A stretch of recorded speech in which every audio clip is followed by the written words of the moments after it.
Hafa-day, my fellow Gov Guam workers, retirees, and taxpayers.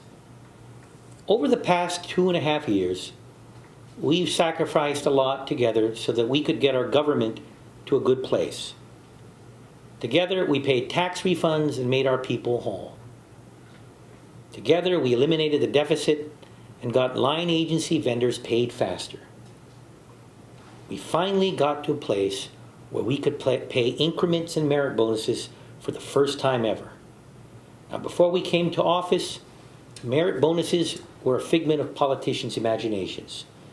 They were empty promises that we made a reality, just like the tax refunds.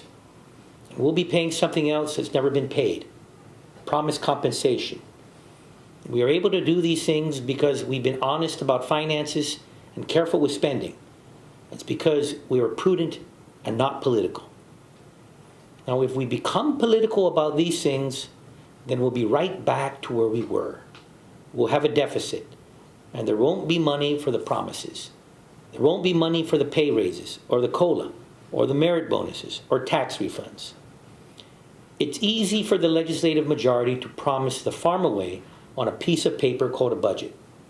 But it's much harder to actually manage all those promises, especially when there are more promises than there is money to pay for them. We are practicing restraint because we are not out of the woods.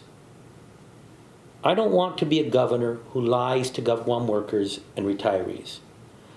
I don't want to promise you full pay increases when there's only enough money for a partial increase for now. I don't want to promise you full restoration of COLA when there's only enough money for a partial restoration. We just got out of a deficit. And yes, times are better, and there's going to be more money coming in. What we proposed is to increase pay and COLA based on what realistically will come in. But what the legislative majority has done instead is falsely promise you even more. And they know full well that there isn't enough money in their budget to meet all their promises. They're writing you bad checks. And what will they say when the money runs out and there's not enough money for your pay increases or COLA? And some of the senators are throwing promises around like Santa Claus at a parade.